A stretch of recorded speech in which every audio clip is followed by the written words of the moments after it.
तो इस वक्त हम बड़ौदा में हैं और बड़ौदा एक सांस्कृतिक केंद्र की तरह तो जाना ही जाता है, एजुकेशन हब की तरह जाना जाता है, लेकिन गुजरात चुनाव में अब ये बागियों का एक गढ़ के रूप में भी जाना जाता है।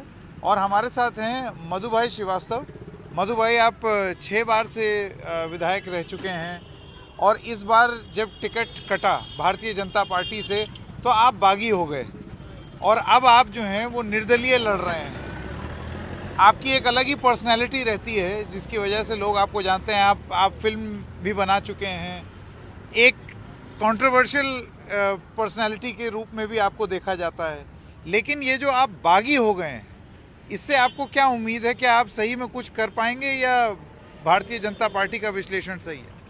एक तो पहली बात है कि मैं बागी नहीं बना हूँ। हाँ, मेरे को बुलाया गया था। हाँ, मैं पहले निर्दलीय चुनाव जीता 1995 में हाँ, और ऐसे वोट से जीता था मैं हाँ, कि भारतीय जनता पार्टी, कांग्रेस, जनता दल सबके वोट गिनो तो भी उससे भी ज़्यादा वोट से मैं हाईएस्ट वोट से जीता था सन 1995 में। हाँ। उसके बाद बीजेपी ने मुझे बुलाया था और 5 दफे बीजेपी ने मुझे टिकट दी। हाँ। और 5 दफे एक ही विस्तार में जीता हूँ। हाँ। कि जिसका वाघोड़िया 136 मत विस्तार होता है, एक बड़ौदा तालुका आता है, एक वाघोड़िया तालुका आता है। हाँ। 2 तालुका का एक विधानसभा विस्तार बनता है। हाँ।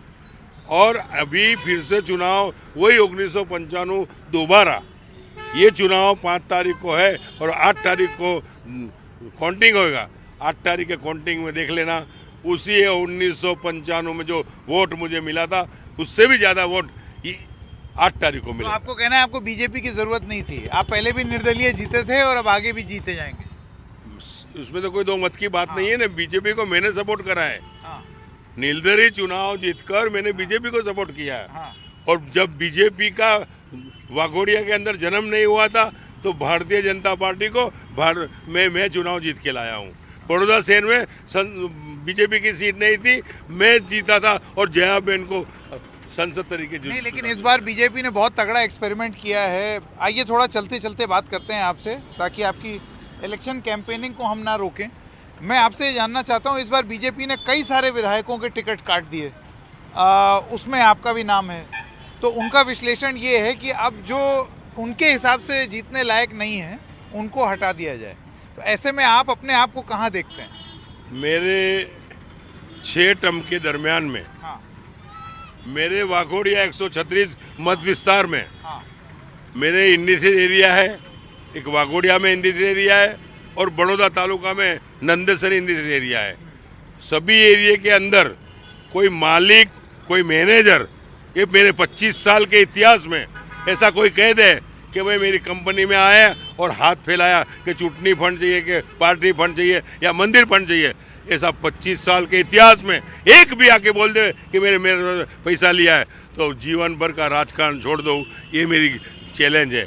25 साल के इतिहास में लोगों का दुख सुख का भागीदार बनकर काम किया मैंने। पर मधु भाई, ये भी बोला जाता है कि आप, ठीक है, आप बीजेपी के साथ थे, 6 टर्म के विधायक रहे, 95 का आप उदाहरण दे रहे हैं, आप निर्दलीय थे, लेकिन फिर आप ऐसी ऐसी बात बोल देते हैं जो कि पार्टी को आप एम्बैरेसिंग सिचुएशन में डाल देते हैं। जैसे कि आपने ये बोल दिया कि जो समर्थन नहीं करेगा उसको गोली मार देनी चाहिए। देखो, गोली तो किसको मारना है, हाँ, आपको ये उस बारे में भी मैं बोला मैं कि मेरे कार्यकर्ता की, मेरे मत क्षेत्र के कार्यकर्ताओं की कोई बहन की मस्करी करेगा या कोई मेरे कार्यकर्ता की कॉलर पकड़ेगा तो अवश्य गोली चलाऊंगा मैं। पर ये तो आप कानून हाथ में लेने वाली बात कर रहे हैं ना। अब इसी सब चीज़ों से अब आप सोचिए, आपके जो विपक्ष में जो लोग हैं वो बोलेंगे कि ये कैसे विधायक जी हैं जो चुनाव लड़ रहे हैं, खुद कानून अपने हाथ में लेना चाह रहे हैं।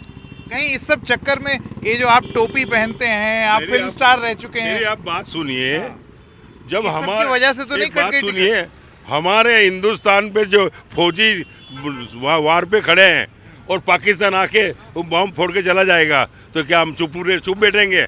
उसको पाकिस्तान में जाके भून देंगे हम लोग। तो उस तरह से है। मेरे मत क्षेत्र के अंदर मेरे कार्यकर्ता को कोई भी आवाज करेगा तो फिर हम भी उनके घर जाके गोली चलाएंगे। अपने आप को आप भाजपा का इंसान मानते हैं या नहीं? जैसे अगर आप फर्ज कीजिए चुनाव जीत जाते हैं तो फिर आप अपने आप को बीजेपी का हिस्सा मानेंगे या अब हो गया सब अलग अलग हो गया? देखो, चुनाव में जीत रहा हूँ, हाँ, और चुनाव इतने जंगी बहुमति से जीतने वाला हूँ। हाँ, और हाँ। किसको सपोर्ट करना वो तो मेरे कार्यकर्ता और मेरी कमेटी कहेगी कि भाई झाड़ू वाले को सपोर्ट करना है या कांग्रेस को सपोर्ट करना है या भाजपा को सपोर्ट करना है अच्छा, या निर्दलीय लेना है। ये तीनों ऑप्शन दे दिए आपने। हाँ, तीन ऑप्शन दे दिए। मतलब आप भी, आपके लिए खुला है, कांग्रेस भी खुला है, बीजेपी खुला है और निर्दलीय रहना भी खुला है। निर्दलीय मैंने कार्यकर्ता कहेंगे वही करना है। उनके बदौलत से तो मैं चुनाव जीतता हूँ और उनके बदौलत से चुनाव जीतकर वो कहेंगे वही करूंगा, वो कहेंगे तो राजीनामा दे दूंगा, मेरे कार्यकर्ता कहेंगे वही करूंगा और जीत निश्चित है, उसमें कोई दो मत की बात नहीं। ऐसा क्यों है कि यहाँ बड़ौदा में ही आसपास अगर आप देखें तो 3-4 ऐसे लोग हैं जिनकी टिकट कटी है और सब निर्दलीय चुनाव लड़ रहे हैं। औरों की बात अलग है। हाँ, मैं निर्दलीय चुनाव जीता था। हाँ, मैं निर्दलीय चुनाव जीतकर पार्टी में गया हूँ। पार्टी में पहले से नहीं गया हूँ। निर्दलीय जीतकर मेरे को पार्टी बुलाकर ले गई और मैं 5 दफे चुनाव लड़ा। 5 दफे चुनाव के दरमियान में बीजेपी के सिंबल पे, पर मैंने चुटनी का एक फंड भी 1 रुपया नहीं लिया पार्टी के पास से।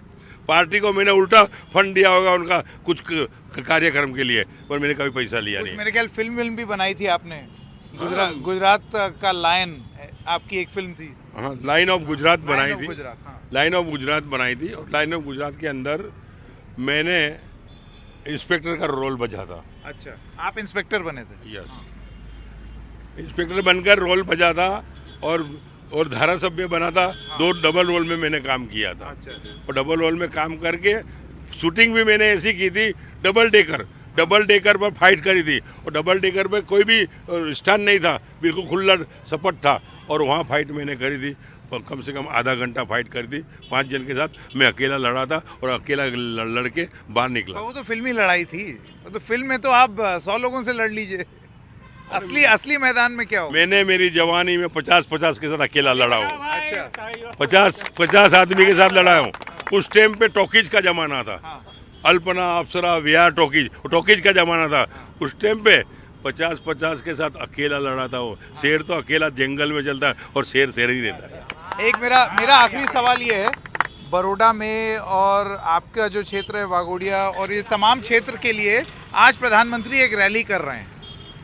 जाहिर सी बात है प्रधानमंत्री अपना पूरा बल, पूरा सहयोग अपने कैंडिडेट्स को दे रहे हैं। ऐसे में आप अपने आप को कहाँ पाएंगे? देखो, मैं हिंदुस्तान के प्रधानमंत्री हाँ, नरेंद्र मोदी को हाँ, मैं बहुत अच्छी तरह से जानता हूँ। हाँ। उनके साथ जब कार्यकर्ता थे, प्रचारक थे नरेंद्र मोदी जी बड़ौदा में, उनके साथ मैं स्कूटर पे चलाऊं उनको बिठाकर नरेंद्र मोदी जी को एक हिंदुस्तान का प्रधानमंत्री मानता हूं। नरेंद्र मोदी को पूरे दुनिया के अंदर अच्छा काम करा, उनको मैं मानता हूं। उनके लिए बुराई नहीं कहता हूं, वो तो आगे बढ़ते जाए, उसके लिए मेरा धन्यवाद है। अच्छा, उनके खिलाफ कुछ नहीं बोलेंगे? उनके खिलाफ बोलना जरूरी नहीं है ना। हाँ। भाई वो बीजेपी में है, वो बीजेपी के कैंडिडेट के लिए प्रचार कर रहे हैं, तो आपके तो प्रतिद्वंदी हुए ना। वो प्रचार करेंगे तो मेरा ही करके जाएंगे, आप देखना। कैसे? अब आज के कैसे? वो अपने जने का प्रचार करेंगे, आपका थोड़ी करेंगे। आज के 9 लकी आपको तो वो समझा रहे थे कि मत लड़ो निर्दलीय, आप फिर भी लड़ रहे हैं। अरे उनने बोल दिया होता तो लड़ने की सवाल ही नहीं होता है। अमित शाह ने बोला होता कि मत लड़ो तो नहीं लड़ता मैं। मैं तो एक जवान का पक्का आदमी हूँ। प्राण जाए पर वचन ना जाए। आपको किसी ने ये नहीं बोला कि मत लड़ो? आप कह रहे हैं कि अगर मोदी या अमित शाह ने बोला होता तो आप फिर नहीं लड़ते? सही बात है। जिस तरह रूपानी जी को मांग लिया, नितिन भाई का मांग लिया, इन लोगों ने सबका मांगा, तो मेरा ही मांग लिया होता मैं दे देता, मैं नहीं लड़ता और पार्टी का सेवक बन के सेवा करता। पर मेरे को टिकट देने का बोला, मीडिया में आ गया, कंफर्म हो गया, चिल्ली तक पर नीचे के लोगों ने जो इनका स्वार्थ था और स्वार्थ के लिए मेरी टिकट कट करी है। इसलिए मेरी प्रजा नाराज है, मेरा कार्यकर्ता नाराज है, मेरी सब लोग दोस्त नाराज है। उन लोगों ने कहा कि आपको निर्दलीय लड़ना है। 1995 में जिस तरह निर्दलीय लड़े थे, ऐसे वोट मिले थे, ऐसे वोट दिलाएंगे। आप लड़ो मधु भाई, आगे बढ़ो, हम तुम्हारे साथ में। अच्छा मधु भाई, ये बताइए, ये जो आप ये पहनते हैं, मैं देखता हूँ आपके समर्थक भी ये सब पहनते हैं, ये इसका वैल्यू क्या है? ये सब मंत्र मंत्रेला है। हाँ। कोई बापू ने मंत्र के दिया है, कोई महाराज ने मंत्र के दिया है। हाँ। ये वो मंत्र है कि मंत्र के लिए कोई हमको छू नहीं सकता है या कोई हमको खराब नहीं कर सकता है। अच्छा, कोई हमको मूठ नहीं मार सकता है, कोई हम पे जादू नहीं मार सकता है। इसलिए मंत्रा के वो पेड़ है। हाँ हाँ, चलिए बहुत बहुत बधाई आपको और शुक्रिया हमसे बात करने के लिए। Thank you.